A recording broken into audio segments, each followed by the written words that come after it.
당 지도부 및 중진, 대통령과 가까이 지내는 의원들은 총선 불출마를 선언하거나 아니면 수도권 지역에 어려운 곳에 와서 출마하는 것을 강력히 요구합니다.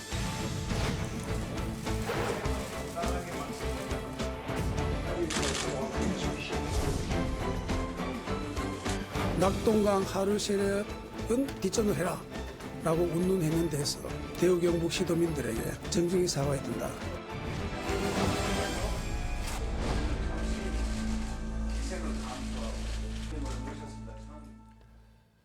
시청자 여러분 안녕하십니까? 뉴스 현장 시작합니다. 국민의힘 혁신위원회가 어제 희생을 키워드로 두 번째 혁신안을 발표했습니다.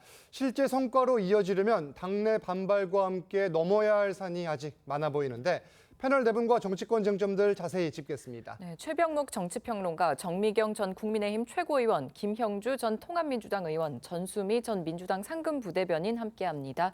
안녕하세요. 안녕하세요. 네, 안녕하세요. 네, 취재 바로 보시겠습니다.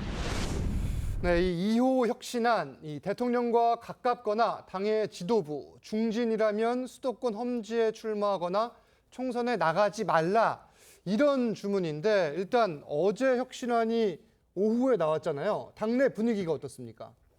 늘 분위기는 이제 저런 이야기가 나오면 예. 좀 뒤숭숭하죠. 그렇죠. 왜냐하면은 뭐 전폭적으로 저거를 지지한다라고 말할 수도 없는 거고 뭐 네. 또 그러면 또 지지 못한다 우리는 또 반발을 뭐 심하게 대놓고 할 수도 없는 거고 그러니까 사실은 그냥 어수선한 지금 상태인데요. 사실은 뭐 국민의힘이든 그다음 민주당이든 이제 총선을 계속 저는 몇 번씩 치르고 이제 국민의힘 최고위원도 네. 2번 하면서 이 전체적인 판을 보면 결국은 그 혁신위원회에서 내놓는 안이라는 게 별게 없어요. 예. 결국 물갈이잖아요. 네. 국민들 입장에서 보면 어떤 정당이 더 물갈이를 많이 하느냐. 저는 그걸 놓고 이제 공천이 뭐 성공했니? 안 했니? 그다음에 그 와중에 그 반발을 어느 정도로 또 조화롭게 잘 또 만들고 갈 거냐. 예. 그 잡음 없이. 지금 이게 이제 성공의 포인트거든요. 그러니까 이제 결과적으로 국민의힘에서 그 민주당보다 먼저 선제적으로 우리는 결국 이게 물갈이론이라고 저는 예. 생각하거든요. 인물을 바꾸는 거니까요. 예. 결국은 뭐냐면 불출마 내지는 험지로 가라는 게 지금 그 영남권 특히 그 지금 현재 국민의힘 국회의원들은 공천만 받으면 되는 상대적으로 국민의힘에 유리한 지역의 예. 국회의원들이잖아요. 그러니까 그쪽에 이제 그 물갈이론이라는 건 결국 그분들을 향한 얘기이기 때문에 글쎄요. 이제 앞으로 이거는 그 얼마만큼 잡음을 이 혁신 예. 쪽에서 잘 끌어안고 가느냐. 저는 이게 이제 성공의 포인트라고 봅니다. 글쎄요란 표현에 답이 좀 담겨 있는 것 같은데. 또 인물을 예. 바꿔야 한다는 의견은 나오긴 하는데 이 물갈이 그 방식을 두고 사실 말이 더 커지는 거거든요. 이 당내에선 좀 기계적으로 불출마를 요구하는 게 맞냐, 월권 아니냐 이런 반발도 나와요. 그럼 방식이나 좀 과정은 어떻게 보십니까? 그 혁신위원회가 말이죠. 사실 어디까지 권한을 가지고 있느냐는 부분에 대해서는 뭐 전권 얘기가 많이 나왔지만 네. 아마 일정한 한계는 있을 거예요. 그러니까 지금 이제 영남권의 중진들이라고 하는 사람들은 본인들 보고 뭐 불출마하거나 아니면 수도권으로 가서 출마하라 그러니까 그걸 월권이라고 얘기하지만 예. 네. 지금 인요한 혁신위회가 하고 있는 것은 저는 국민 눈높이를 맞추고 있다고 봅니다. 국민들은 항상 여론조사를 하면 새 인물에 대한 욕구가 굉장히 강해요. 그렇죠. 물론 그 새 인물이 기존 중진들하고 만약에 그 지역에서 맞붙었을 경우에 이긴다는 보장은 없어요. 예. 그러나 영남권의 경우에는 그렇게 거의 인위적으로 교체를 하더라도 그거는 뭐 민주당의 경우 호남권 비슷한 양상입니다. 그렇게 한다고 할지라도 실제 중진들이 그에 반발해서 무소속 출마해서 당선되는 경우가 몇 손가락에 꼽을 정도입니다. 그렇죠. 실제 별로 없습니다. 예. 그렇기 때문에 아마 자신 있게 그 지금 밀어붙이는 상황이고, 자 이런 상황은 가장 중요한 거는 지금 많은 의원들이 과연 인요한 혁신위원장이 혼자 생각이냐 아니냐, 네. 이제 윤석열 대통령이나 뭐 이런 데에서 뒷받침하고 있는 것 아니냐, 예. 이런 데에 대해서 궁금해할 거예요. 왜냐하면 대통령이 뒷받침한다 그러면 상황이 확 달라지잖아요. 네. 그렇죠. 그래서 그런 부분에 관해서 아직 정확하게 이제 전파가 안 돼서 그렇지 네네. 아마 지금 용산 대통령실에서는 아직까지 논평이 없어요. 이 네. 부분에 관해서 그런 부분이 이제 조금 더 당내에 전파가 되면 이 반발도 좀 수그러들지 않겠는가 저는 그렇게 봅니다. 일단 홍준표 대구시장은 이 장제원, 이철규, 김기현 의원의 실명을 언급을 하면서 모두 집에 가게 생겼다. 혁신이란 바로 그런 것이라면서 호평을 했는데 예. 어떻게 보세요? 어찌 보면 다른 말로 표현하면 소위 1차 윤핵관이 좀 그동안에 너무 예. 국민들이 보기에 너무 지나치게 어깨에 힘이 들어갔다. 이것이 국민의힘에도 부담스럽다. 이 부분을 좀 드러내는, 그러니까 말로는 험지 출마다, 3선 이상 연임 불가다 이렇게 하지만 그런 타겟팅, 그러면서 윤 대통령에 대한 부담을 좀 줄이면서 국민의힘의 비호감들을 낮추는 예. 그런 측면이 있고, 또 하나는 지금 그것이 김포라든지 수도권 편입과 맞물려서 숨통을 열어주는 부분이거든요. 예. 사실은 김포라든지 구울이라든지 이런 분들이, 이런 지역들은 3선 이상 된 사람이 나와도 충분히 수도권이라도 어렵지 않다라고 하는 부분이 있고, 그래서 그쪽으로 도전을 할 수도 있다. 그런 이런 의미에서 거군요. 또 하나는 예. 아주 혁신이답게 그야말로 칼을 휘두른다는 어떤 장점들을 가지고 있기 때문에 예. 대통령이 조금만 힘을 실어주면, 이것은 지금은 여론전입니다. 당내 의원들이 반응을 이렇게 안 보이거나 부정적인 반응할 수 없는데 국민들 여론들이 찬성하는 여론이 많으면 따라갈 수밖에 없게 그렇게 예. 잘 운행하고 있지 않나 그렇게 보여집니다. 지금 이 의원님은 좀 긍정적으로 평가를 해주시긴 했는데 민주당에서는요, 윤 대통령 측근 검사, 이른바 이 윤핵검을 공천을 하기 위해서 영남권 의원들에게 자리를 비우라고 이 선전포고하는 거다, 이런 목소리도 나오거든요. 어떻게 생각하세요? 그게 바로 민주당의 좀 위기의식을 드러내는 게 아닌가. 사실 아. 지금 TV만 키면은 굉장히 민주당 입장에서 불안한 게 모든 이슈 선점을 국민의힘이 하고 있어요. 예. 요즘 그렇죠. 국민들은요, 간단합니다. 여야 상관없이 바뀌길 원해요. 변화를 원하는데 민주당은 그런 행태를 좀 보여주지 못하는 반면에 국민의힘은 어떠한 형식으로든 뭐 변화, 통합, 희생이라는 국민들이 정말 좋아하는 단어를 딱 이슈를 선점해서 그러한 기치 아래 어떤 혁신을 지금 이루고 있는 모습이잖아요. 그것도 그게 당내 기득권을 우리가 바꾸겠다. 네. 국민들에게 더 다가가겠다. 이러한 그 인요한 박사의 이미지 자체가 예. 역시 인요한은 한국의 히딩크구나. 뭐 뭔가의 정치권의 뭐 병을 좀 치료하고 뭔가 암적인 존재들을 예. 제거하는 사람이네라는 그런 것들이 국민의 민심으로서 오히려 민주당을 반동으로서 이게 민주당의 위기가 될 수 있겠는데 강서구청장 선거 이겨서 안심했더니 초점은 저렇게 나오네. 어떻게 예. 해야 될까? 아마 그러한 표현의 방법이 아닐까 싶습니다. 위기로 받아들여야 된다. 이게 지금 민주당이 가져야 될 입장이라는 건데, 이 김기현 국민의힘 대표는 2호 혁신안에 대해 실제 제안이 오면 검토하겠다. 이런 반응을 내놨습니다. 내용 들어보시죠. 혁신위원회에서 여러 가지 논의를 한 결과를 종합적으로 제안해 오면 우리 당에서 정식적인 논의 기구와 절차를 통해서 종합적으로 검토하도록 하겠습니다. 네, 김기현 대표의 반응은 다소 애매합니다. 제안이 오면 검토하겠다. 원칙적인 답변일 수도 있는데 김 대표의 속내는 어떨까요? 만약에 지금 예. 그 혁신위원장에게 전권을 주겠다라고 김기현 대표가 처음 시작할 때 얘기를 했잖아요. 그렇죠. 근데 그 혁신위의 지금 제안을 만약에 김기현 대표가 받지 않는다거나 아니면 국민들 보시기에 주저주저 하는 모습을 보이게 되면은 김기현 대표 입장이 어렵지 않겠습니까? 예. 그리고 김기현 대표가 그 생각을 또 못하시진 않을 것 같아요.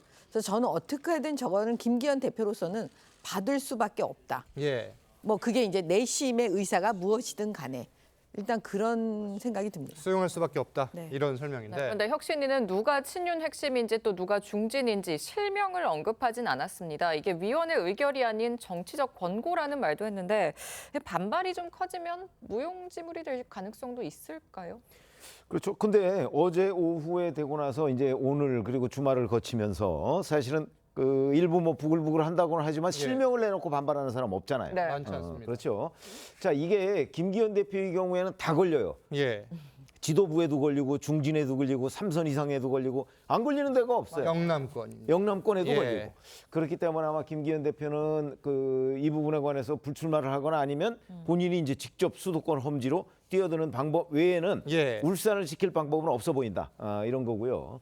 아마 다른 중진들도 지금 굉장히 많은 고민을 하고 있을 텐데 네. 이제 그 과정에서 제가 아까도 말씀드렸지만 가장 중요한 게 용산의 의중이에요. 그렇죠. 용산이 과연 자 용산 대통령실이 이 인요한 혁신위원회의 이 권고에 대해서 예. 어떤 생각을 가지고 있느냐 그렇죠. 하는 것들 지금 아마 분주하게 알아보고 있는 단계일 거예요. 예. 중진들이.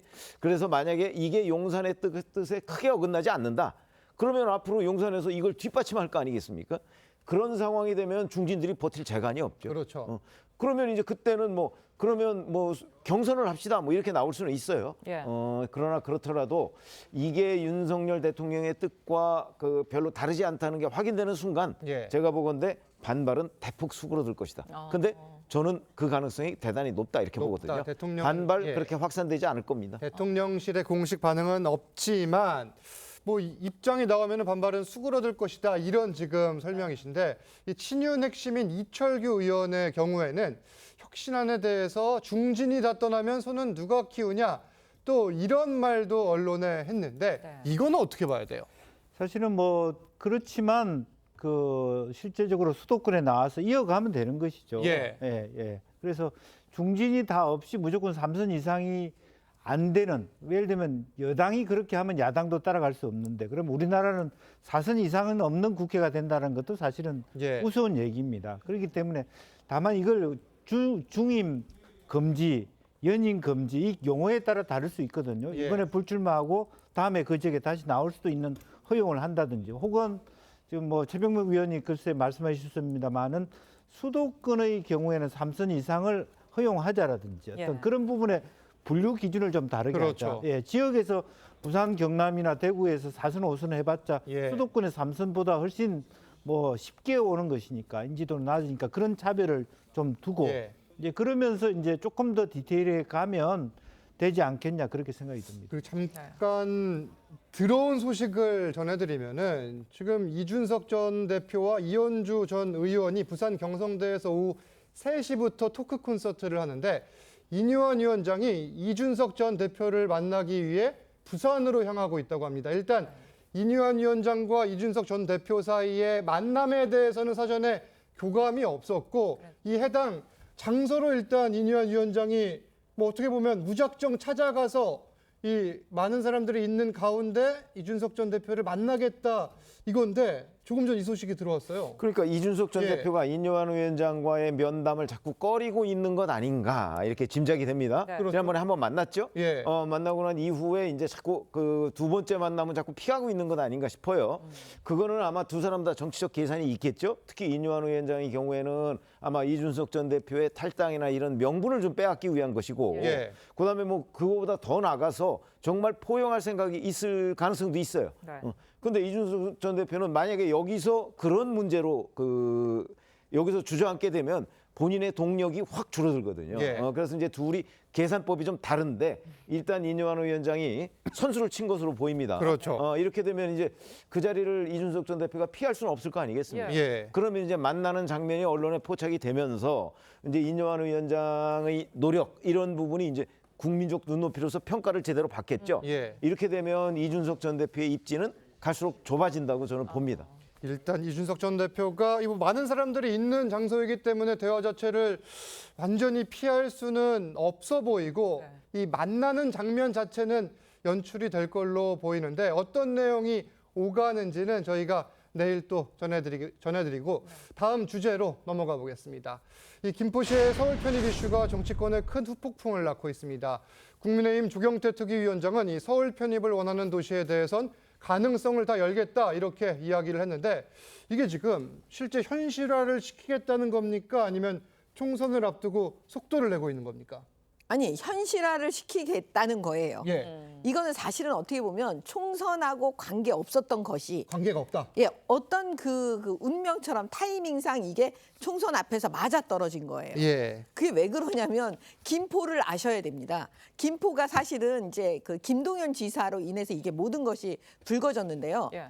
김포시는 우리가 만약에 남북으로 갈라지면 예. 경기도가 우리는 남부일까 우리는 북부일까 여기서부터 고민이 시작되는 예. 거예요. 근데 핵심 뭐냐면 북부로 가고 싶어 하지 않는데 사람들은 김포를 다 북부라고 예. 하는 거예요. 그러니까 김포시 입장에서 야 우리 북도 가기 싫은데 네. 그럼 우리 이참에 우리 서울시 가야 되겠다. 예. 예, 이렇게 된 게 사실은 그 동기예요. 네. 여러 가지 이유로. 그러면 그걸로 인해서 이제 국민의힘이 이걸 김포시의 입장을 들었는데 아 이거를 정책으로 만들어서 우리 한번 해보자. 이게 사실 시작이었는데 총선 앞두고 이 시점이 왔던 거예요. 제가 볼 때는. 공교롭게도 시점이 맞아 떨어졌다. 그러니까 이게 예. 마치 무슨 국민의힘이 총선 전략으로 이거를 만들어서 어떻게 좀 인위적으로 해보겠다 이런 건 거의 없습니다. 예. 지금 사실 그 정도의 인프라가 만들어지는 상황도 아니고요. 예. 그렇기 때문에 김포 시민의 마음을 그대로 받아서 국민의힘이 이번에 현실화시키겠다. 이걸 꼭 믿어주십시오. 네, 그런데 김포시의 서울 편입권을 두고 민주당에서는 정략적 꼼수다 이러면서 강하게 비판하고 있습니다. 먼저 직접 들어보시죠. 저는 국민의힘의 소탐대실 전략이다 그렇게 보고 있습니다. 그 욕망의 열차에 타게 되면 언젠가는 그에 따른 대가를 지불할 것입니다. 누가 봐도 본인들의 정치적 이익에만 매몰된 정략적이고 경박한 선거 전략일 뿐입니다. 헛짓거리 하지 말고 5호선 연장 등 교통 문제나 해결하라. 김포에 쓰레기 버리려 그러냐? 그런다고 펴줄 줄 아냐? 라는 불만이 터져나오고. 네, 민주당에선 경박한 선거 전략이다. 뭐 이런 말과 함께 김포시 교통난 해결이 급선무라면서 이 지하철 5호선, 9호선 노선 연장부터 서두르자. 사실 여러 이야기들이 곳곳에서 나오는데 뭐 정확한 입장이 뭐다 이렇게 이야기를 할 수가 있습니까? 민주당 안에 이제 예. 김포 의원님들도 계시기 때문에 그래서 하나의 입장으로만은 나오지는 않는 건 네. 사실입니다. 하지만 그렇죠. 아무리 생각해도 왜 지금 이 시점에 김포 편입일까? 그러니까 이거는 총선 승리를 위한 하나의 전략이 아닌가? 왜냐하면 윤석열 대통령께서도 지방의 자치라든가 지방 지원에 대해서 약속을 하셨는데 오히려 이 김포에 대한 것은 지방의 소멸을 오히려 유도할 수 있는 거잖아요. 그렇기 때문에 그리고 또 하나는 메가시티가 나오는데 부울경 메가시티는 이제 전 정권부터 추진이 되었던 건데 예. 바로 부울경 지역에서 이런 서울 김포의 메가시티에 대해서 과연 긍정적으로 바라볼까? 오히려 지방 소멸을 야기하는 게 아닌가라는 그런 의문점이 민주당 내부에서 분명히 있기 때문에 이거는 진짜 김포 시민을 위한 거기보다는 어떤 총선 전략이 아닌가. 만약 정말 김포 시민을 위한다면 경기도 주민을 원한다면 예. 여기에서 가장 문제가 되는 교통 인프라 확충, 그다음에 교육 문제 해결 이런 것들을 제시를 하는 게 정말 그 살고 계신 국민들을 위하는 길이 아닌가라는 의문점이 있는 것 같습니다. 네, 그런데 김동연 경기도지사는 대국민 사기극으로 세계적 조롱거리가 될 것이라고 아주 강하게 비판을 했습니다. 직접 들어보시죠. 김포시 서울 편입 주장은 한마디로 서울 확장이고 지방 죽이기입니다. 선거용 변종 게리맨더링입니다. 세계적 조롱거리가 될 것이고 또 실천 가능성이 거의 없어서 대국민 사기극이 될 것입니다. 네, 김동연 경기지사는 참 나쁜 정치라면서 실현될 수 없다 이렇게 이야기를 했는데 경기도 내에서의 이해관계는 어떤지 지금 현직 국민의힘 당직을 갖고 있는 시장들 가운데 또 입장을 내지 않는 분들도 있잖아요. 어떻게 봐야 되는 그렇죠. 거예요? 아니 김동연 경기지사 입장에서는 예. 사실은 이 김포의 서울시 편입 문제가 본인이 추진한 경기 북도 설치 문제 때문에 촉발이 된 거예요. 그렇죠. 근데 그렇게 됐는데 김포 시민들이 거기에 대해서 반대하면서 차라리 서울로 가자 이렇게 된 거란 말이죠. 예. 그러니까 본인이 이 이슈를 사실은 유도한 거나 마찬가지가 돼버렸어요. 그 상황에서 김포시를 지금 서울시에 뺏길 상황에 처했단 말이죠. 예. 그러니까 당연히 이 부분에 대해서 강력하게 반대하면서 아마 투쟁전선에 나설 것처럼 지금 얘기를 하고 있지만 예. 그거는 이제 약간은 행정적인 이유고 네. 만약 이걸 정치적인 측면에서 들여다본다면 사실 본인이 원인 제공을 했고 그다음에 김포 시민이 지금 원하는 것으로 보여요. 아직까지 뭐 정확한 여론조사가 나온 건 없습니다만 원하는 것으로 보여요. 예. 여러 김포 신문이나 이런데 김포의 지역 신문 있잖아요. 예. 그런 데를 보면 김포 시민은 이미 다수가 마음을 정한 것처럼 느껴져요. 근데 만약에 그런 게 확인되면 김동연 경기지사가 반대한다고 이게 좌초되거나 할 것 같지는 않아요. 예. 더군다나 총선까지 5개월 정도밖에 남지 않았습니다. 예. 5개월 내에 이게 완성될 가능성은 물론 없죠. 그러면 여하튼 총선 후에 이제 될 텐데 총선 후에 추진이 될 경우에 만약에 국민의힘 김포시 출마자들이 우리를 뽑아야 우리가 서울시로 김포시가 할수 있다. 편입될 수 있습니다라고 했을 경우에 김포 시민이 누구를 찍을 것인가? 예. 저는 저희들의 취재 경험으로 보면 그럴 경우에 김포시에서 국민의힘 후보들이 훨씬 유리해질 거라고 보거든요. 예. 그렇기 때문에 김동연 경기지사가 지금 반대한다는 것이 정치적으로 보면 저는 큰 의미가 없다고 생각합니다. 그런데 총선을 노린 전략이든 아니든 일단 민주당 입장에선 이슈를 좀 선점당한 건데 네. 그럼 좀 속내가 복잡할 수밖에 없을 것 같아요. 그러니까 그러면 이제 기본적으로 원론적으로 보면 민주당 입장은 사실은 김두관 의원의 입장하고 비슷합니다. 그러니까 우리는 자치 분권이라고 하는 차원에서 소위 통합적인 행정체제 개편에 반대한다 이런 원론적인 입장을 하지만 예. 실제로 저것이 뭐 나쁘다 이렇게 뭐 누가 전공이 개입했다 이렇게 얘기할 것이 아니라 한번 열어놓고 하자 논의를 해보자 그러면서 막말로 실제로 100분 토론이라도 해서 예. 어떤 게 분권이 좋은지 예. 서울 시민을 위해서 또 현실적으로는 지금 김포시 의회, 경기도 의회, 서울시 의회가 다 동의를 해야만 만들어지고 그 또한 다수당이 돼야만 예. 특별법으로 하는 그 과정이 쉽지 않다라고 하고 그렇죠. 하는 부분. 김포를 먼저 얘기했지만 실제로 구리가 먼저 됐거나 예. 김포는 안 됐을 경우 여러 가지 다양한 변수들이 있기 때문에 제가 보더라도 이 사안 자체가 아젠다를 뺏겼다 하더라도 예. 민주당에 완전히 불리하다고만 볼 수 없는 부분이거든요. 그런데 그렇죠. 지금 대응 방식을 예. 마치 뭐 실제 출근하는 사람이 사실은 뭐 10% 15%밖에 예. 안 되는데 몇 프로를 올렸다든지 뭐 나쁜 정치를 이렇게 해서 방어될 문제가 아니라고 생각해요. 그래서 조금 더 정책적으로 예. 조금 더 수준 높게 실제로 사람들의 어떤 생각들을 하고 또 저는 원론적으로 열어놔야 되는 이유가 전 세계의 경제가 그 정치가 직접 민주주의로 갑니다. 예. 김포 시민의 뜻이 그렇다면은 행정이 뭔데 이렇게 되기 때문에 예. 민주당도 조금 전향적인 생각을 할 예. 필요가 있다 그렇게 봅니다. 일단 이 사안을 두고 정부와는 사전 논의가 없었던 것으로 알려져 있습니다. 추경호 부총리 그리고 원희룡 국토교통부 장관이 어제 이런 취지로 이야기를 했고 예. 서울시도 매우 신중한 입장인데 앞으로 이 사안이 어떻게 흘러갈지 좀 더 지켜봐야겠습니다. 다음 주제 보시죠. 민주당 일각에선 내년 총선에서 200석을 바라본다는 목소리가 나오고 있습니다. 이 강서구청장 보궐선거에서 크게 이긴 여세를 몰아가겠다는 건데 직접 들어보시죠. 저는 수도권도 준비돼 있다는 것을 강서에서 보여준 거거든요. 수도권 120 몇 개 의석을 석권하면 200석 못하리라는 법도 없습니다. 내년 총선의 최대 목표는 윤석열 대통령이 이 묻지마 거부권 행사하는 것을 그 기반을 최소한으로 축소하는 거다. 이제 저는 이렇게 생각을 하고요. 네. 그런데 그렇게 하기 위해서는 사실 연합 200석이 필요합니다. 자, 이게 200석 이게 사실 상상하기가 쉽지 않은 의석수인데 이런 말이 왜 나오는 거예요, 지금?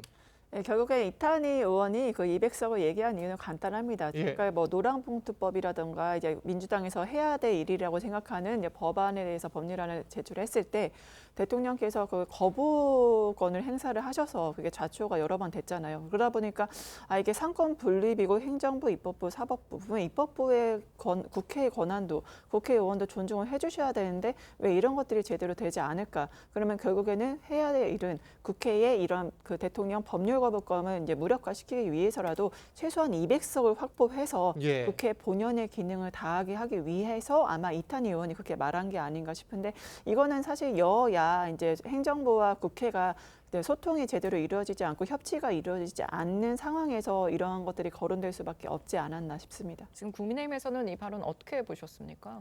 일단 첫 번째는 민주당의 속내는 결과적으로는 윤석열 정부를 아무것도 못하게 발목을 잡고 식물 정부 만들겠다. 라는 저는 선포라고 보이고요. 예. 네네. 옛날에 그 생각이 나요. 이해찬 전 대표가 자기네 100년 집권 민주당 막 이런 얘기 하지 않았습니까? 그 속내에 저는 그 일관성 있게 지금 하는 얘기라고 보여지거든요. 근데 결과적으로 이 투표 선거 이거 되게 예민한 부분이에요. 네. 국민들께서는 조금이라도 오만한 정당 예. 용서하지 않습니다. 네. 그러니까 계속 저렇게 민주당이 떠들면 떠들수록 저는 국민들은 더 민주당으로부터 멀어진다. 네, 이렇게 분석을 하고 있습니다. 이게 실제 민주당 내에서도 역풍을 우려하는 목소리가 나오고 있고 이 박지원 전 국정원장의 경우에는 겸손해야 한다. 윤 정권을 무력화시키려고 하면 오히려 국민이 떠난다고 했는데 뭐 동의를 하시겠어요? 아니 200석 목표다 이렇게 얘기하는 건 아마 국민의힘 일부 의원들 사이에서도 희망을 물어보면 희망, 예. 기대 뭐 목표는 물어보면 잡을 수 있죠. 잡을 수 예. 있죠. 근데 이제 그게 가능하냐가 문제가 되는데 예. 저렇게 방송에 나와서 얘기를 해버리면 마치 가능한 것처럼 이해하는 사람들이 있을 거예요. 아마 예. 역대 대한민국 헌정사에서 3분의 2를 한 정당이 차지한 경우가 있습니다. 있는데 혁명적인 분위기 하에서 예. 뭐 자유당 정권이 무너진 뒤, 뭐 그다음에 그 5.16이 일어난 뒤, 뭐 예. 이런 때 있거든요. 그런데 지금이 과연 그런 상황이냐? 글쎄요. 지금 저희가 뭐 김포 서울시 편입 얘기도 하고 그런데 오히려 수도권이 지금 민주당 흔들린다 뭐 이런 얘기가 나오는 판에 과연 200석 저거는 아마 가정을 한 3개쯤 다 그게 민주당에 유리한 분야로 그 가정이 그 추진이 돼야 예. 가능한 일인데 세상에 그런 일은 저는 없을 거라고 생각합니다. 그렇네요. 200석에 대한 이야기 국민들은 어떻게 볼지도 민주당 쪽에서 생각을 해봐야 될 것 같습니다. 네. 지금까지 정치권 쟁점 짚어봤습니다. 감사합니다. 감사합니다. 감사합니다.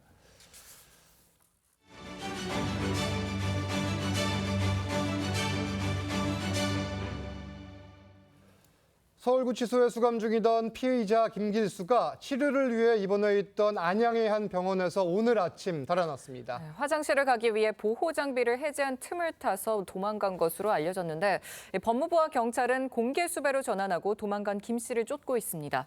사회부 바로 연결해보죠. 조성호 기자, 자세한 내용 먼저 설명해 주세요. 네, 특수강도 혐의로 서울구치소에 수용 중이던 김길수가 달아난 건 오늘 오전 6시 30분쯤입니다.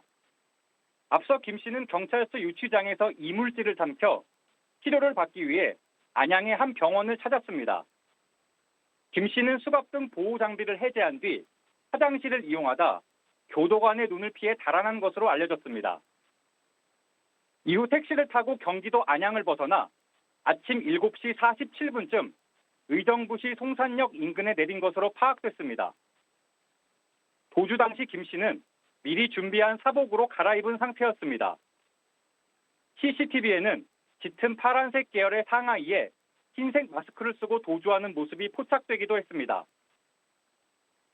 법무부와 경찰은 김 씨를 공개 수배하고 CCTV 분석 등을 토대로 행방을 쫓고 있습니다. 36살인 김 씨는 키 175cm에 몸무게 83kg의 건장한 체격입니다.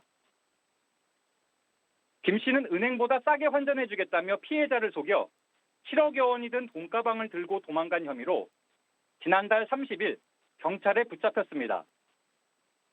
당시에도 김길수는 50여일간 도망치다 경기도의 한 모텔에서 경찰에 체포된 것으로 전해졌습니다.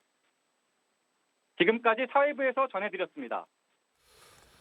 들으신 것처럼 특수강도 혐의로 서울구치소에 수용 중이던 김길수가 이 병원 치료를 받다 도주해 당국이 공개 수배에 나섰습니다. 이 내용과 함께 한 주간의 이슈들까지 하나씩 알아보겠습니다. 네, 하재근 사회문화평론가 새로 모셨습니다. 안녕하세요. 안녕하세요.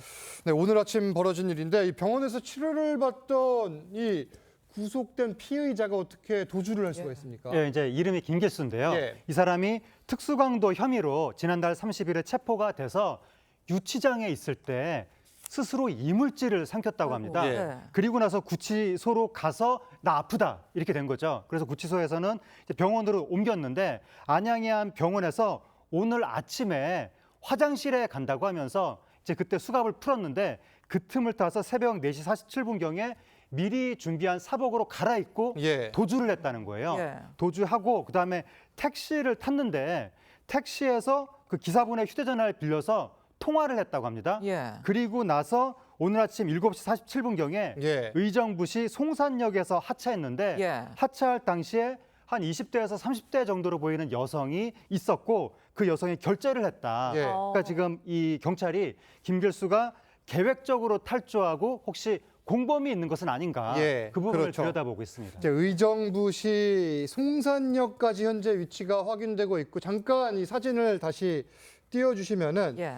법무부에 따르면 김 씨의 키 175cm입니다. 몸무게는 83kg의 건장한 체격이고 일단 파란색 상하이를 입고 도주를 했지만 지금은 같은 복장일지 아닐지 단정을 할 수가 없습니다. 그렇죠. 이 얼굴을 자세히 봐주시고 이 모습을 보시는 분께서는 이 경찰에 꼭 신고를 부탁드리겠습니다. 예. 계속해서 다음 이슈로 가보겠습니다. 마약 투약 혐의를 받는 배우 이선균 씨가 잠시 뒤 오후 2시쯤 인천 논현경찰서에 출석합니다. 이 경찰 조사에서 어떤 내용을 진술할지 주목되는데 일단 이 국과수 정밀 감정을 지난주에 의뢰를 했고 모발에 대해서는 결과가 일부 나왔다고 합니다. 마약 성분 안 나왔다고 그래요. 예, 지금 정밀 감정을 긴급으로 의뢰한 거예요. 예. 원래 그냥 정밀 감정을 했으면 한 달 정도까지 결과가 나오는데 시간이 걸릴 수도 있는데 긴급으로 의뢰해서 이제 빨리 나온 거죠. 그런데 지난 28일에 머리카락 100가닥하고 소변 채취를 했었는데 거기에 대한 결과가 지금 나온 것이 머리카락과 소변 모두에서 대마와 향저지성 의약품 모두 다 검출되지 않았다고 지금 나왔고 특히 머리카락이 이선균 씨가 한 8에서 10cm 정도 된다고 합니다. 근데 머리카락이 통상적으로 한 달에 1cm 정도 자란다고 알려졌기 때문에 8에서 10cm라면 결국 8에서 10개월 정도는 마약을 하지 않았다는 결과가 나온 것이 아니냐 이런 상황이 됐습니다. 아직 이선균 씨의 다른 채모에 대한 정밀 검사 결과도 좀 남은 상황인데 이건 좀 더 지켜봐야 될 것 같아요. 그렇습니다. 지금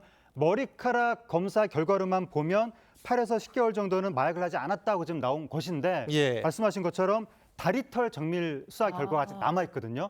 다리털 이 결과가 머리카락하고 다르게 머리는 음성인데 다리털에선 양성이 나올 수도 있기 때문에 그 다리털 수사 결과에 따라서 또 수사 방향이 다르게 잡힐 수도 있습니다. 실제로 2019년에 박유천 씨가 이 모발과 소변에서 음성이 나왔거든요. 그런데 다리털 검사에서 양성 반응이 나왔었어요. 이것 때문에 지켜봐야 되는 거죠? 그렇습니다. 2019년에 박유천 씨가 마약 투약 혐의에 대해서 전면 부인했었거든요. 그리고 나서 모발과 소변에서 다 음성이 나온 거예요. 그래서 박유천 씨 말이 맞나? 그러고 있었는데 그 다음에 다리털에서 양성이 나오면서 결국 유죄 판결이 나왔거든요. 그러니까 이번에 이선균 씨에 대해서도 다리털 검사 결과를 기다려볼 필요가 있습니다. 일단 모발에서는 음성이 나왔고 이제 다른 채모에 대해서도 국과수에서 이제 검사를 진행 중이거나 이제 진행할 예정인 건데 이 결과가 어떻게 나올지도 지금 주목이 되는 상황이고 이 이선균 씨의 경우 지난주 토요일 조사에서는 이 마약 투약 혐의에 대해서는 진술을 하지 않았습니다.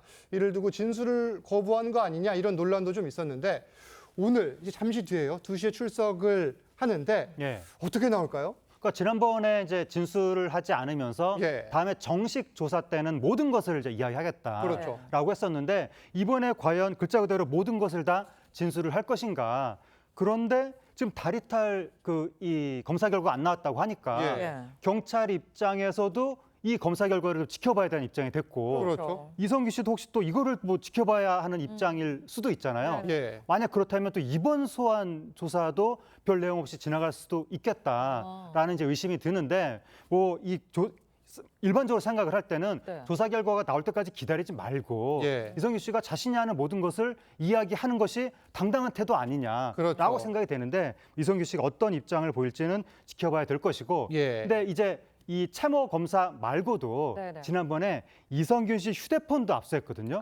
그때 포렌식을 한다고 했으니까 거기에서 또 어떠한 결과가 나왔는지 거기에 따라서 이번에 또 조사 시간이 결정될 수도 있을 것 같습니다. 이선균 씨 휴대폰에 대한 포렌식을 진행을 했는데 이 결과가 어떻게 나오고 있는지는 아직 알려지지 않은 상황이고 또 이번 사건에 연루된 가수 지드래곤 씨도 오는 6일에 첫 소환 조사를 할 예정이에요. 그러니까 지드래곤 씨가 오는 6일에 말씀하신 것처럼 이제 첫 소환 조사를 하게 됐는데 지드래곤 씨는 자신의 마약 투약 혐의에 대해서 전면 부인했거든요.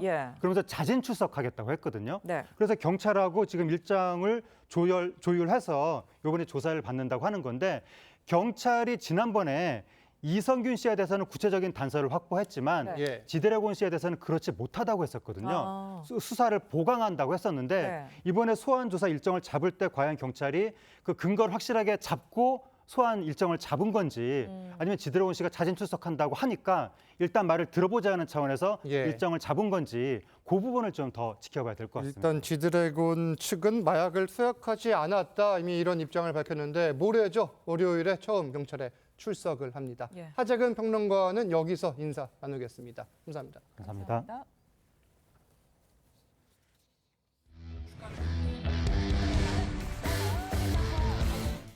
우리가 과거와 같은 새로운 도약을 이뤄내기 위해서는 우리나라 여성의 잠재력과 역량이 충분히 발휘되어야 합니다.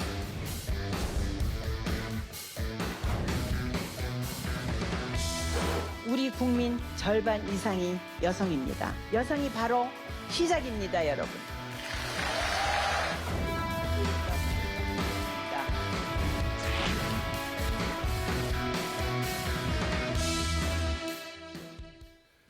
1959년 창립 이래 여성의 지위 향상과 양성평등을 위해 노력해온 단체가 있습니다. 한국여성단체협의회인데 네, 저출산과 고령화가 가속화되는 요즘 해법은 무엇인지 이 허명 한국여성단체 협의회 회장 모시고 자세한 이야기 나눠보겠습니다. 안녕하세요. 안녕하세요. 네, 일단 지난 1일 제58회 전국 여성대회가 열렸고 이 양성평등 사회를 독려하기 위해 마련한 행사인데 어떤 내용이 오갔습니까? 네, 예전에는 이제 여성들이 주로 집에 있었는데 요새는 이제 사회 활동을 같이 해야 돼요. 여러 가지 여건으로. 그래서 여성의 사회적 지위도 많이 올라갔고 또 어느 정도 향상되었지만 아직도 우리나라는 여성에 대한 대우가 그렇게 많이 공정하지 못한 것 같습니다. 그래서 올해 58회 이번 전국 여성대회는 공정한 대한민국 여성과 함께로 시작을 하였습니다. 여성은 이제 성별에 의해서 차별을 받지 아니해야 함에도 불구하고 아직도 여성이라는 이유로 공공기관에서조차도 26.3% 적게 임금을 받고 있습니다. 그래서 여성이 정말로 공정한 대우를 받게 되면 우리 사회와 직장과 모든 분위기가 좋아지고 또 생산성도 높아져서 우리나라의 경제에 훨씬 더 역동적으로 발전할 수 있을 거라고 생각합니다. 지금 저희가 영상에서 또 언급을 직접 하셨는데 우리 국민 절반 이상이 여성이다 이런 말씀까지 하셨거든요. 이번 행사에는 또 윤석열 대통령까지 참석을 했어요. 여기서 어떤 계획들이 좀 오갔습니까? 저희가 요구하는 공정한 대한민국을 만들기 위해서 우리 여성들의 역할이 많은데 대통령께서 미리 인지하시고 그런 말씀을 많이 해주셨어요. 그래서 특히 돌봄과 육아에 확실히 재정을 투입하여 여성들이 사회활동을 제약하는 요소를 제거하도록 하시겠다고 말씀하셔서 모든 분들이 아주 정말 감사의 박수를 보내드렸습니다. 근데 이제 우리나라의 어머니들이 사실은 헌신적인 노력이 오늘의 나라를 이제 만들으셨다는 것을 강조하셨습니다. 네, 이 저출산 문제도 매우 심각한데 이 OECD 회원국 평균이 1.6명인 반면 한국의 출산율 0.8명입니다. 최하위권인데 이 문제는 어떻게 보고 계세요? 이 저출산 문제는 저는 우선은 가치관의 변화라고 생각을 합니다. 예전엔 어머니들이 주로 집에서 자녀를 기르셨는데 요즘은 경제적인 사회 활동을 하다 보니까 또 이 젊은 여성들이 자기 직업을 갖고 자기 전문성을 공부하고 여러 가지 활발해졌는데 이제 또 경쟁 세계에 또 같이 살지 않으면 안 되게 돼 있어요. 집안일도 보고 즉 일가정 양립을 해야 되기 때문에 그러다 보니까 아이들이 아이를 낳게 되면 이 경쟁 사회에 내가 처지지 않을까 하는 두려움을 갖고 있는 것도 사실입니다. 얘를 낳아 기르고 싶어도 잘 기를 수 있는 여건이 안 되기 때문에 포기하는 경우가 많다고 제가 알고 있습니다. 그래서 여성이 임신, 휴가, 경력 단절의 두려움 또는 이 모든 것이 공정하게 이루어지면 저출산 문제도 저는 자연히 해결되지 않을까 생각을 합니다. 또 4월에는 저출산을 극복한 이 국가들을 초청해서 토론회도 여셨는데 저희가 좀 참고해야 될 부분, 벤치마킹 해야 될 부분들이 좀 있었을까요? 네, 제가 이번 4월 그때 토론회에서는 유럽에서 저출산 문제로 고민하다가 좀 해결된 독일하고 프랑스 정책관들을 직접 모셨습니다. 그래서 거기에서 배운 거는 중요한 게 이제 독일의 경우는 돈, 시간, 그러니까 모든 부모들이 자녀와 많이 접촉할 수 있는 시간을 줄 수 있도록 그다음에 경제적인 면, 그래서 내가 아이를 기르는 동안은 나라에서 책임을 지게 해주는 점, 그다음에 인프라라는 거는 보육 시설을 아주 정말 정부에서 굉장히 철저하게 모든 부모가 내가 아이를 보냈을 때 안전하게 그리고 마음 놓게 보내고 직장 생활을 할 수 있는 그게 중요하다고 생각합니다. 그래서 제일 중요한 거는 이제 프랑스 경우 같은 경우는 1001 프로젝트를 해가지고 3년 동안은 나라에서 이 보육시설을 최고의 시설로 그다음에 거기에 하는 보육 하시는 선생님들도 제일 좋은 교육을 받아서 아이들을 정말 안심하고 보낼 수 있는 그런 정책을 만들어야 된다고 생각을 합니다. 네, 그런데 또 윤석열 대통령은 여성가족부 폐지를 공약으로 내걸었잖아요. 근데 여가부의 지금 역할이 지금까지 좀 역할을 좀 제대로 해왔었는지 어떻게 좀 보십니까? 저는 여성가족부는 여성의 사회 진출을 지원하고 또 여성이 사회적으로 공정한 대우를 받을 수 있도록 뒷받침을 해주고 또 여성의 권익을 대변해주고 이런 것을 하는 것이 이런 역할을 하는 것이 여가부의 일이라고 생각을 합니다. 그런데 이러한 역할과 기능을 하지 못하기 때문에 저는 이 기구의 명칭이 중요한 게 아니라 기능을 잘해야 된다고 생각합니다. 그런 의미에서 저는 여가부 폐지가 맞다고 생각을 합니다. 또한 여가부로 인하여 남성 가족부는 없냐는 얘기도 나고 그것도 또 분열의 시가 됩니다. 그래서 저는 아동, 청소년, 남자, 여성, 남성, 여성, 어르신, 다문화 모두를 어우르는 가족부라는 어쨌든 우리나라 국민의 절반 이상이기 때문에 그런 부가 있기는 하지만 반드시 거기 여성이 들어갈 필요는 없다고 생각을 합니다. 알겠습니다. 뭐 이를 두고는 여러 시각이 있을 수 있을 것 같은데 허명 회장님 말씀은 여기까지 듣겠습니다. 감사합니다. 감사합니다.